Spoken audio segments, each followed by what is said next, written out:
चलिए, fundamental vibrational frequencies of different bonds.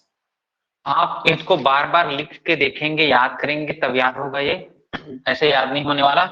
तो 3200 से 3700 सेंटीमीटर इनवर्स पे जब आएगा तो ये रहता है NH और OH स्ट्रेचिंग का। अब हम आइडेंटिफाई नहीं कर सकते कि ये OH का ही या NH का, ये मतलब हमारे लिए कोई आइडेंटिफाई करने वाला डाटा नहीं, लेकिन इतना है कि ये OH या NH का होगा। अगर आपको इतने रेंज में दो पिक मिलते हैं तो वो कंफर्म है किसका होगा, 1 डिग्री अमीन का होगा। 1 डिग्री अमीन का क्यों होगा, क्योंकि देखिए RN NH2 रहता है, तो एक NH और दूसरे NH का दो हमको स्ट्रेचिंग मिलेंगे, ठीक है। उसके बाद 3300 सेंटीमीटर इनवर्स पे जो मिलता है वो एल्काइन के कार्बन और हाइड्रोजन के स्ट्रेचिंग का मिलता है। किसका मिलता है, एल्काइन के कार्बन और हाइड्रोजन के बॉन्ड का स्ट्रेचिंग हमको मिलता है। फिर जो कार्बन और हाइड्रोजन के बीच का स्ट्रेचिंग है एल्कीन में, तो ये sp हाइब्रिड कार्बन, ये sp हाइब्रिड कार्बन और H के बीच का स्ट्रेचिंग, ये sp2 हाइब्रिड कार्बन और H के बीच का स्ट्रेचिंग हमको मिलेगा 3000 से 3100 पे। फिर 2800 से 2900 पे मिलेगा अपन को sp3 हाइब्रिड कार्बन और H के बीच का स्ट्रेचिंग। मतलब sp से लेके sp3 में आने पर स्ट्रेचिंग फ्रीक्वेंसी क्या हो रही है, डिक्रीज हो रही है, ठीक है भाई। 3300, फिर 3000 से 3100, फिर 2800 से 2900, 2700 से 2820 पे एल्डिहाइड का क्या मिलेगा हमको, कपल्ड वाइब्रेशन मिलेगा। कपल्ड वाइब्रेशन मतलब इस रेंज में दो पिक मिलेंगे, इस रेंज में क्या मिलेंगे, दो पिक मिलेंगे। भी देखेंगे हम आगे चल के कपल्ड वाइब्रेशन कौन कौन देते हैं, है ना। कपल्ड वाइब्रेशन के लिए कौन कौन से और भी हमारे पास है। तो ये एल्डिहाइड देगा 2700 से 2720 से 2820 में कपल्ड वाइब्रेशन एल्डिहाइड देता है दो pick. A broad peak at 2500 to 3100, 2500 से 3100 में आपको सी डबल OH के डाइमर का पिक मिलेगा। आपको ऐसे दिखेगा कि ये इंडिया के नक्शे में, ये इंडिया के नक्शे में ये ऐसा साउथ इंडिया वाला पार्ट, अगर ऐसा आपको पिक में दिखता है ऐसे ब्रॉड पिक 2500 से 3100 पे, तो कार्बोक्सिलिक एसिड के डाइमर का है। और उसी के मोनोमर का ले तो हमको मिल जाएगा ये। और ये पिक किसका है भाई, OH स्ट्रेचिंग का पिक है। किसका पिक है, OH स्ट्रेचिंग का, फ्री फॉर्म में 3500 पे मिलेगा। फिर आता है triple bond region. Triple bond region में क्या है, 2100 टू 2350, इतने पे carbon triple bond nitrogen, carbon triple bond carbon, carbon triple bond oxygen, फिर कीटीन वाला carbon double bond oxygen, nitrogen triple bond oxygen. तो इसको हम क्या बोलते हैं, इसको ट्रिपल बॉन्ड रीजन। 2100 से 2350 क्या कहलाता है, ट्रिपल बॉन्ड रीजन कहलाता है। चलिए अब मैं डिस्क्राइब करता हूं इसको। हम लोग देख रहे हैं स्ट्रेचिंग फ्रीक्वेंसी कार्बोनाइल ग्रुप का, मतलब कोई भी कंपाउंड में कार्बोनाइल हो उसका देख रहे हैं। तो ये रेंज है 1690 से 1900 तक, मिनिमम इतना और मैक्सिमम इतना। तो मैक्सिमम कौन रहता है, एसिड हैलाइड। क्यों एसिड हैलाइड का ज्यादा रहता है, क्योंकि ये माइनस आई इफेक्ट दिखाता है, कार्बोनाइल पे इलेक्ट्रॉन डेंसिटी कम कर देता है। ये मिलता है हमको 1790 से 1870, 20 30 10 20 इधर उधर हो सकता है, depends upon the group present, है ना। कोई भी सब्स्टिट्यूएंट प्रेजेंट होता है, इलेक्ट्रॉन रिलीजिंग लग जाएगा तो स्ट्रेचिंग फ्रीक्वेंसी कम हो जाएगी, इलेक्ट्रॉन विथड्रॉइंग लगता है बढ़ जाता है।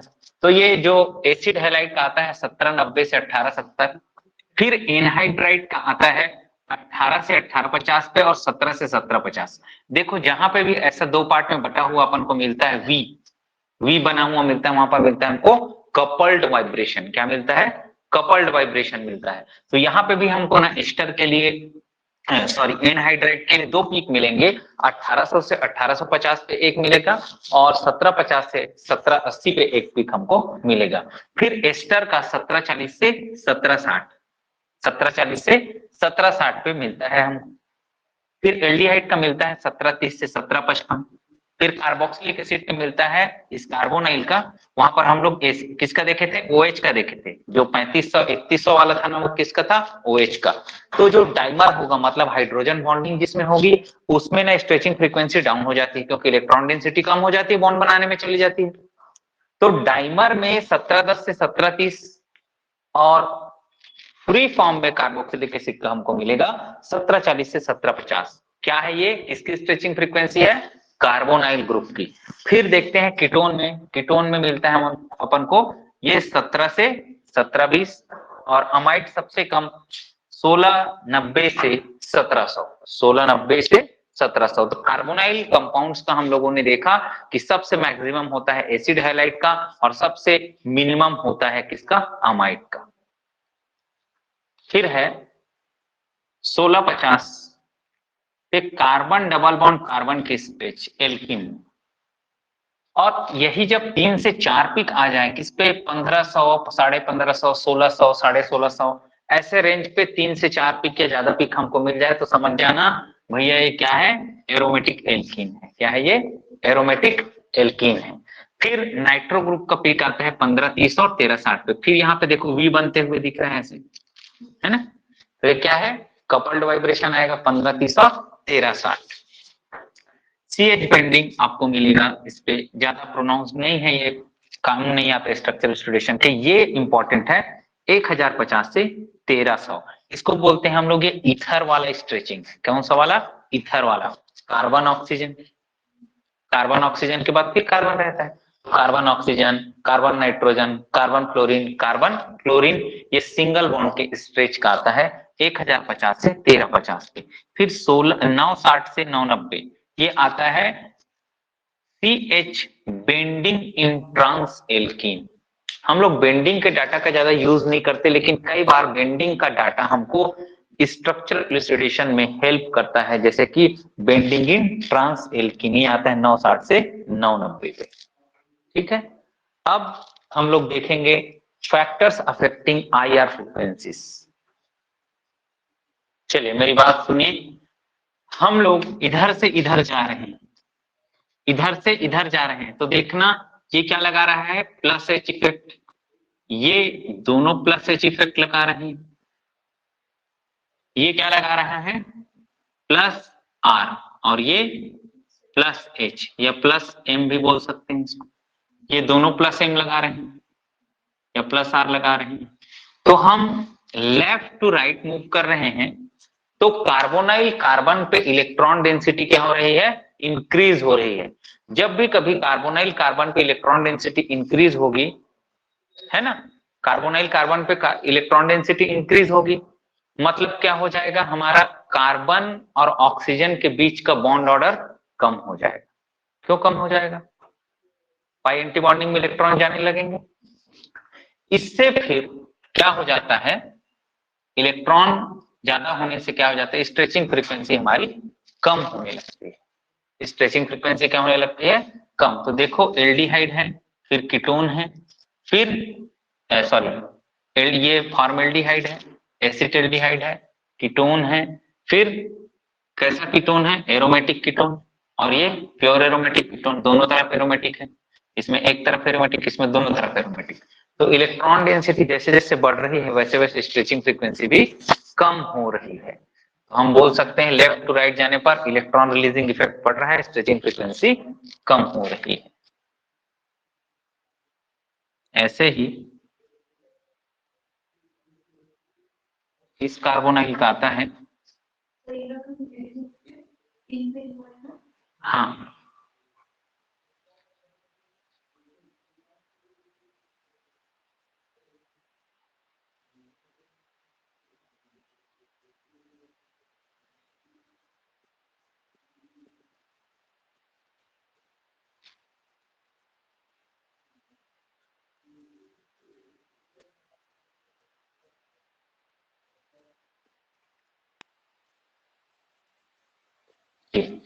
ये 1683 पे आ रहा है, ये 1665 पे आ रहा है। क्यों, क्योंकि यहाँ पर अब प्लस आर इफेक्ट लग रहा है, इलेक्ट्रॉन रिलीजिंग इफेक्ट लग रहा है। ऐसे ही हम लोग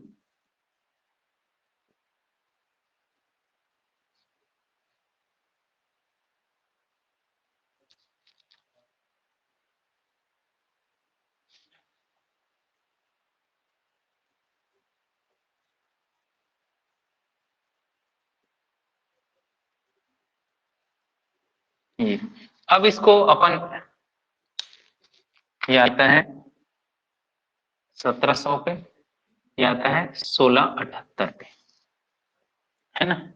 ये अब इसी को आपको क्या दे देगा, 1 2 3 4 करके दे देगा, 1 2 3 और 4। तो कैसे सॉल्व करेंगे, सभी में कॉमन क्या है, COCH3 कॉमन ग्रुप है कार्बोनाइल। अब इलेक्ट्रॉन विड्रॉइंग ज्यादा है, वहां सबसे ज्यादा होगा, तो इलेक्ट्रॉन विड्रॉइंग है यहाँ, फिर कुछ नहीं, तीसरा इलेक्ट्रॉन विड्रॉइंग वाला, फिर कुछ नहीं है, फिर वीक इलेक्ट्रॉन रिलीजिंग 4, फिर स्ट्रॉन्ग इलेक्ट्रॉन रिलीजिंग 2। तो स्ट्रेचिंग फ्रीक्वेंसी का मॉडल जमाने के लिए आता है।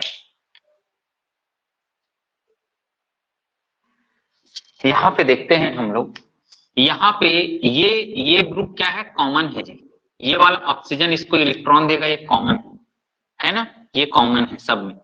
अब देखना, मेरी बात सुनना, इसको इलेक्ट्रॉन देने वाला ये भी है और ये भी है ना। इलेक्ट्रॉन देने वाला इस कार्बोनिल को जो देगा उसका स्ट्रेचिंग फ्रीक्वेंसी क्या हो जाएगा, कम। तो इलेक्ट्रॉन देने वाले तीनों है ना, ये भी दे रहा है इधर और ये भी दे रहा है, तो सबसे कम किसका होगा, दूसरे का।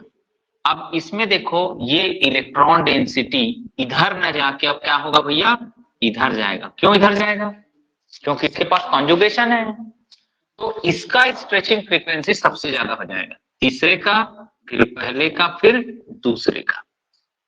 तीसरे का सबसे ज्यादा क्यों हुआ, क्योंकि यहाँ पे पॉजिटिव चार्ज आएगा, पॉजिटिव चार्ज इलेक्ट्रॉन डेंसिटी यहां से खींचेगा, यहां से खींचेगा तो क्या करेगा, इसका स्ट्रेचिंग फ्रीक्वेंसी बढ़ जाएगा। सेम देखेंगे हम लोग, इधर क्या है, इलेक्ट्रॉन डेंसिटी इधर उतर रहा है, इसमें इधर से और इसमें केवल इधर से जा रहा है। सबसे ज्यादा किसका हो जाएगा, तीसरे का, फिर पहले का, फिर दूसरे का हो जाएगा। सेम कॉन्सेप्ट लगेगा इसमें, सेम कॉन्सेप्ट। चलो, अब 5 मेंबर्ड में रिंग स्ट्रेन रखता है, क्या लगता है, रिंग स्ट्रेन। तो 5 मेंबर्ड में देखिएगा आप लोग, जो ये वाला है, ये वाला, इसका सबसे ज्यादा हो जाएगा 6। अब इसमें क्या हो रहा है, इसमें दोनों तरफ से इलेक्ट्रॉन डेंसिटी मिल रहा है, तो इसका क्या होगा, इस वाले से कम होगा, तो ये छठवां हो जाएगा।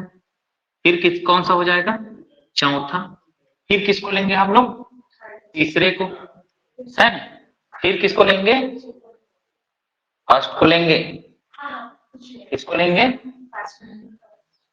लेकिन फर्स्ट से पहले 5 आ जाएगा क्योंकि इसमें रिंग स्ट्रेन है। फर्स्ट से पहले देखो, 6 को क्यों लिए, क्योंकि इसमें क्या है, रिंग स्ट्रेन है और रिवर्स कॉन्जुगेशन इधर आ रहा है। फिर चौथे को ले लिया 5 मेंबर्ड रिंग। अब 6 मेंबर्ड वाले रिंग को लिए, क्यों, क्योंकि यहाँ पर इलेक्ट्रॉन डेंसिटी नीचे की ओर उतर है। फिर इन तीनों, ये 3 बच गए, तीनों में से किसका ज्यादा होगा, इसका, क्योंकि यहाँ पर क्या है, 5 मेंबर्ड रिंग है। अब देखते हैं, इसको तो दोनों तरफ से इलेक्ट्रॉन डेंसिटी मिल रही है, लेकिन इसको नहीं मिल रही, तो ये 1 और ये 2। वैसे वो 5 मेंबर या 6 मेंबर को करके पूछता है, एक दूसरे को मर्ज वो नहीं करता, लेकिन करेगा तो ऐसे करना है।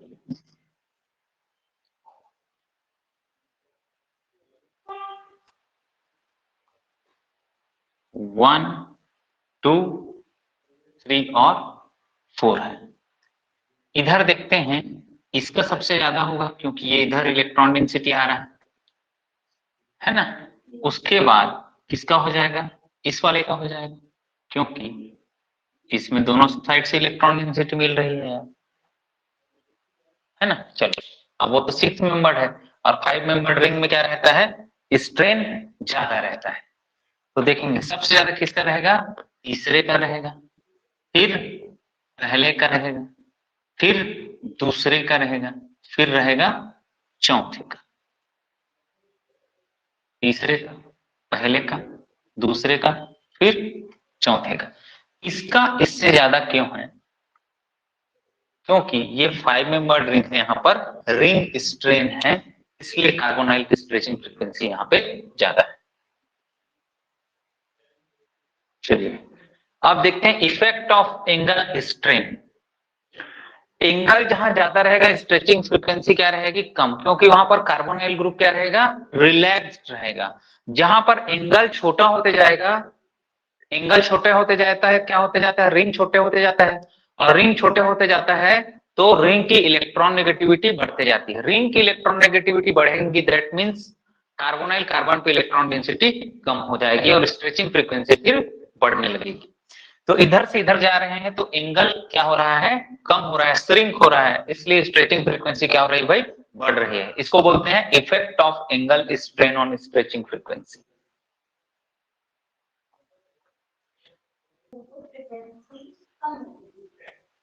हम्म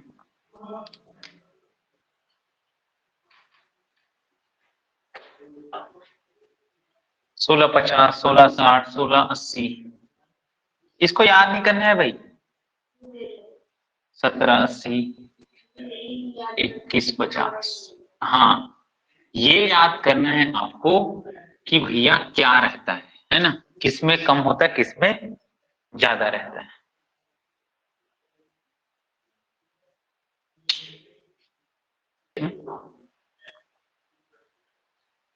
due to hydrogen bonding, due to hydrogen bonding NH-OH stretching frequency decreases.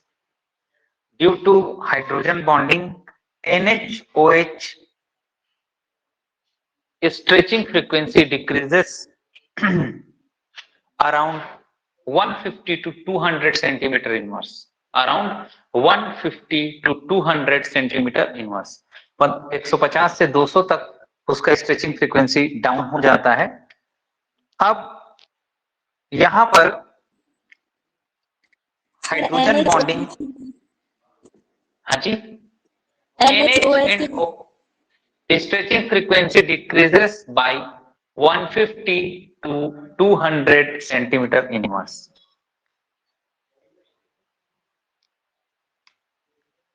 अब इफेक्ट ऑफ डाइल्यूशन देखते हैं हम लोग। इफेक्ट ऑफ डाइल्यूशन इसी का पार्ट है, तो देखना, मेरी बात भी सुन लेना।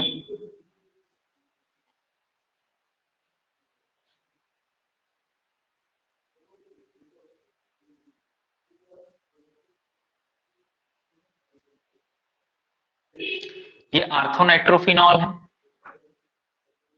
और एक है पैरानाइट्रोफिनॉल।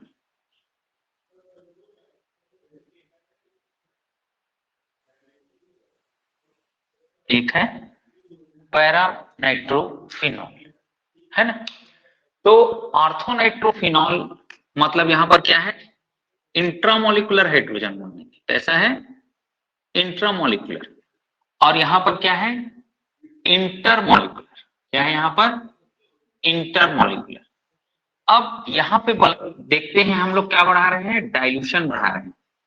डाइल्यूशन इंक्रीजेस, आप डाइल्यूशन बढ़ा दो, इसका हाइड्रोजन बॉन्डिंग किसके साथ बनना है, खुद के साथ बनना है, तो no changes in stretching frequency. Stretching frequency में इसका कोई भी चेंज नहीं आएगा डाइल्यूशन में। जबकि इंटरमोलिकुलर हाइड्रोजन बॉन्ड में आप डाइल्यूशन बढ़ाओगे ना, डाइल्यूशन इंक्रीज करेंगे, तो हाइड्रोजन बॉन्डिंग क्या हो जाएगा भाई, हाइड्रोजन बॉन्डिंग क्या हो जाएगा, इंटरमोलिकुलर डिक्रीज हो जाएगा, बीच बीच में वाटर मॉलिक्यूल आ जाएंगे। तो stretching frequency, stretching frequency hydrogen bond के कारण कम हुआ था, तो अब क्या हो जाएगा, वो बढ़ जाएगा। क्या हो जाएगा, बढ़ जाएगा। लिखेंगे कपल्ड वाइब्रेशन में, लिखेंगे an isolated CH bond, an isolated CH bond exhibit one stretching frequency, exhibit one stretching frequency, but in case of methylene group, but in case of methylene group, but in case of methylene group, two absorption frequencies occurs, two absorption frequencies occurs. Two absorption frequencies occurs या observed.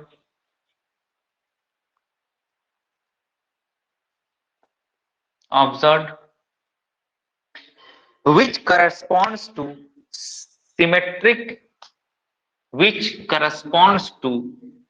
symmetric and asymmetric stretching, which corresponds to symmetric and asymmetric stretching.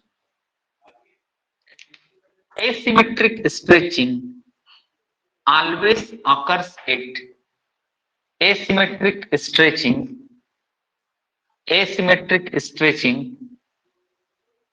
always occurs at higher frequency.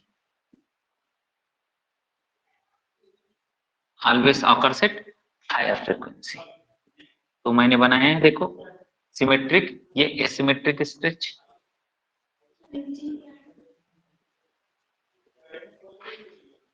Symmetric,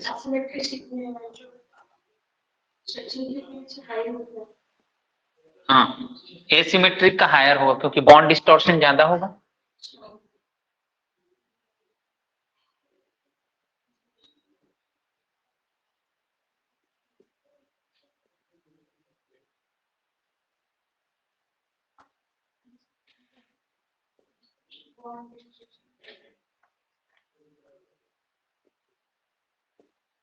जब भी bifurcated group आपको दिखे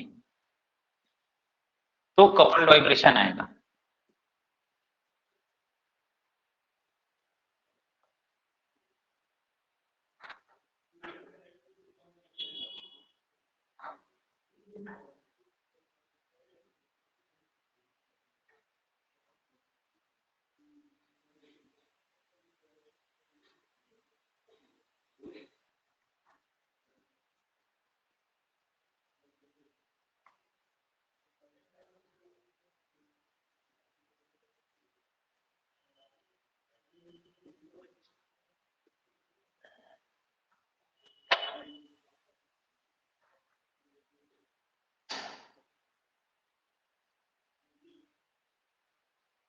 ये last का anhydride है ना, मैं बता दिया हूं इसको.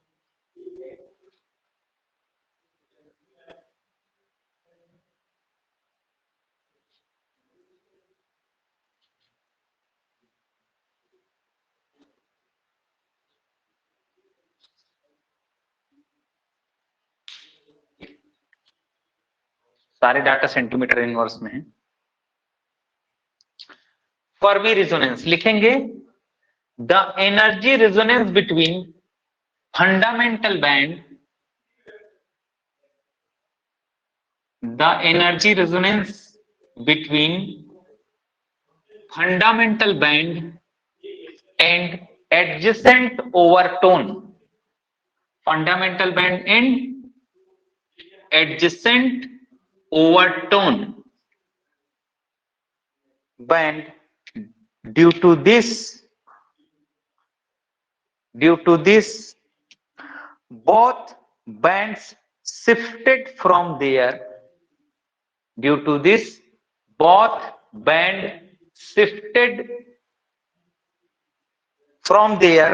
original position,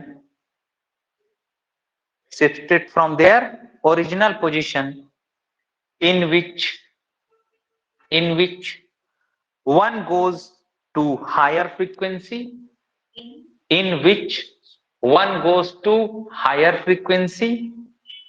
and another goes to lower frequency.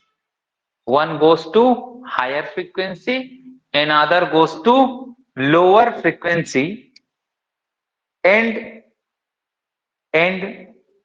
becomes almost same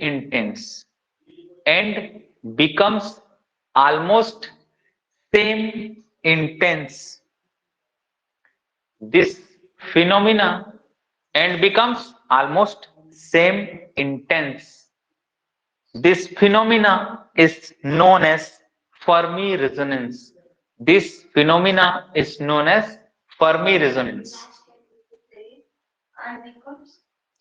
and becomes almost same intense. This phenomena is known as Fermi resonance. देखिए, एक फंडामेंटल बैंड और उसका ओवरटोन, फंडामेंटल बैंड और उसके ओवरटोन में क्या होता है, कपलिंग होता है, मान के चलें, है ना, एनर्जी रेजोनेंस बोलते हैं। तो दोनों कपल्ड होके क्या हो जाते हैं, एक कम अपने से कम फ्रीक्वेंसी पे देता है और एक अपने से ज्यादा फ्रीक्वेंसी पे देते हैं। तो एक का फ्रीक्वेंसी कम, एक का ज्यादा हो जाता है। इसको बोलते हैं हम लोग क्या, फर्मी रेजोनेंस। आगे, हाँ, इंटेंसिटी सेम रहेगा, फ्रीक्वेंसी अलग रहेगा, इंटेंसिटी सेम रहेगा। First time Enrico Fermi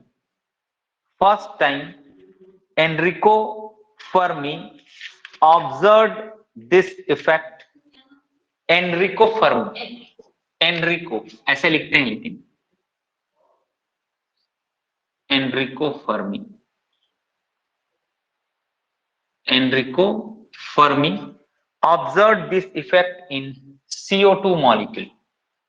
Observed this effect in CO2 molecule. तो देखिए भैया क्या क्या है, इसका जो सिमेट्रिक स्ट्रेच है ये आता है 1337 सेंटीमीटर इनवर्स पे, और इसका जो बेंडिंग आता है ये आता है 667.3 सेंटीमीटर इनवर्स पे। ये है ओवरटोन और ये है फंडामेंटल बैंड। तो ओवरटोन क्या करता है, ओवरटोन ऐसे मल्टीप्लाई होता है, तो ये 1334.8। अब दोनों पे होगा फर्मी रेजोनेंस और हमको दो अलग अलग मिलेंगे, अलग अलग फ्रीक्वेंसी मिलेंगे, 1385.6 और 1286, है ना। चलो, तो इसमें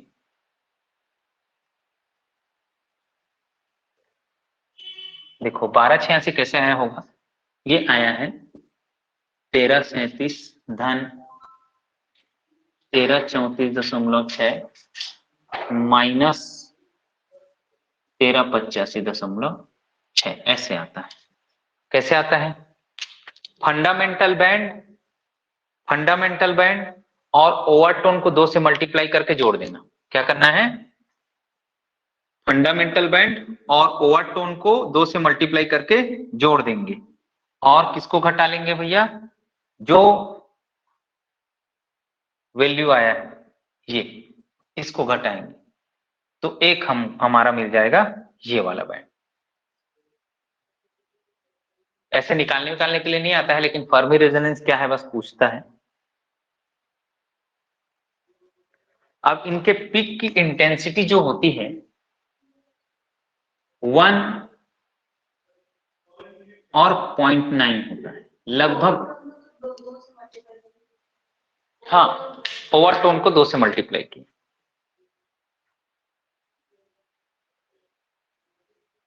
सर इसको एक बार फिर से बताइए ना।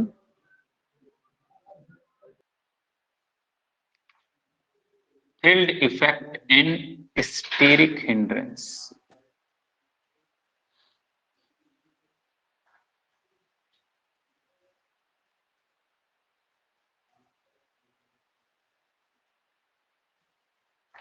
चलिए, यहां पे ये बॉन्ड तो कभी नीचे उतरता नहीं है, लेकिन अगर ये Cl एंटी पेरिप्लेनर में है, ये Cl क्या है दिख रहा है, एंटी पेरिप्लेनर में दिख रहा है, तो इस कार्बोनाइल की स्ट्रेचिंग फ्रीक्वेंसी इस वाले से ज्यादा होगी। क्यों, क्योंकि इलेक्ट्रॉन फ्लो का डायरेक्शन नीचे की ओर है ना। तो इसका कार्बोनाइल का स्ट्रेचिंग फ्रीक्वेंसी ज्यादा हो जाएगा, जैसे कि इसमें इलेक्ट्रॉन फ्लो इधर की ओर हो रहा है, इसमें ऊपर से उतर के नीचे की ओर आ रहा है।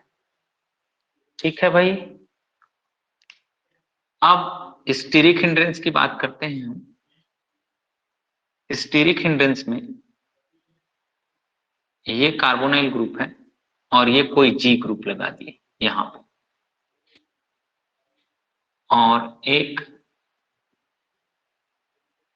जी ग्रुप लगा दिए हैं यहां पे।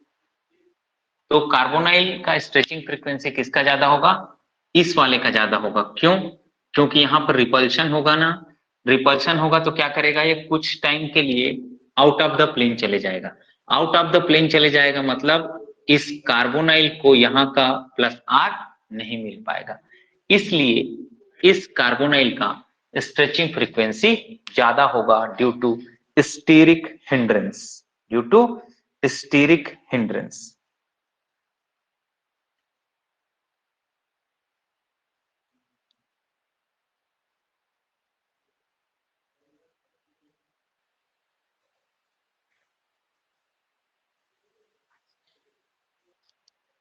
ये कंपाउंड है, ये है सिस टाइप का। सिस तो इस ये ग्रुप और ये मिथाइल ग्रुप में थोड़ा क्या होगा, रिपल्शन। तो इस कार्बोनाइल ग्रुप की स्ट्रेचिंग फ्रीक्वेंसी क्या होगी, थोड़ी ज्यादा। जबकि जबकि यहां पर ये मिथाइल को CH3 यहां लिख दिया हूं, जबकि यहां एक CH बॉन्ड, यहां क्या जाएगा, प्लस H। यहां से भी प्लस H जाएगा, लेकिन इलेक्ट्रॉन फ्लो का डायरेक्शन क्या है भाई, एक तरफ नहीं है। देखना इधर से क्या हो रहा है, ये 180 पे जा रहा है, ऐसे इलेक्ट्रॉन यहाँ पे कैसे जाएगा, यहाँ फिर यहाँ फिर यहाँ, मतलब ये इलेक्ट्रॉन डेंसिटी ऐसे मुड़ के जाएगा। तो इलेक्ट्रॉन फ्लो इजिली हो रहा है देखो 180 पे, इसलिए यहाँ की स्ट्रेचिंग फ्रीक्वेंसी क्या होगी, कम होगी, क्योंकि इसको इलेक्ट्रॉन आसानी से मिलेगा। ऐसे ही सेम यहाँ पे है, ये सिस है भाई, ये क्या है, सिस है, रिपल्शन है दोनों के बीच, और ये ट्रांस है, तो प्लस H जो जाएगा यहाँ बिल्कुल 180 पे जाएगा ऐसे। तो इसका जो कार्बोनाइल का स्ट्रेचिंग फ्रीक्वेंसी है सिस वाले का ज्यादा रहेगा, ट्रांस वाले का कम रहेगा। इधर देखो, ये वाला पोजीशन इक्वेटोरियल वाला है, ये इसके ज्यादा करीब है। तो जब भी कभी बड़ा ग्रुप एक्स पोजीशन पे होगा तो स्ट्रेचिंग फ्रीक्वेंसी क्या होगी, थोड़ी ज्यादा। अब दोनों H हैं, एक्स और Y की जगह H रख दें तो इतना आता है। अब H रख दें, X में Y रख दें तो थोड़ा सा बढ़ जाता है। अब क्या करते हैं, पोजीशन को चेंज कर देते हैं, X को Br कर देते हैं, Y को H कर देते हैं, तो थोड़ा और बढ़ जाता है। कहने का मतलब इस X का इफेक्ट इस Y से ज्यादा है, मतलब ये X इस पे ज्यादा रिपल्शन क्रिएट कर रहा है। अब दोनों ब्रोमीन ब्रोमीन रख देंगे यार, ऑब्वियस है, दोनों बड़े बड़े एटम है, रिपल्शन करेंगे बढ़ जाएगा। और बड़े एटम के साथ साथ हेलोजन क्या है, इलेक्ट्रॉन विथड्रॉइंग भी है। तो ये क्वेश्चन आया हुआ है कहीं पे, हाँ इक्वेटोरियल में प्रेजेंट है, इसलिए अभी तो ये प्लेनर टाइप का हो गया, क्योंकि देखो ना ये कार्बोनाइल है, sp2 हाइब्रिड है, तो प्लेनर टाइप का हो गया मॉलिक्यूल। तो यहाँ पे देखो X और इसके बीच ज्यादा रिपल्शन है, तो X जहां पे है इस इक्वेटोरियल पोजीशन पे, वो इस कार्बोनाइल की फ्रीक्वेंसी को ज्यादा अफेक्ट करेगा।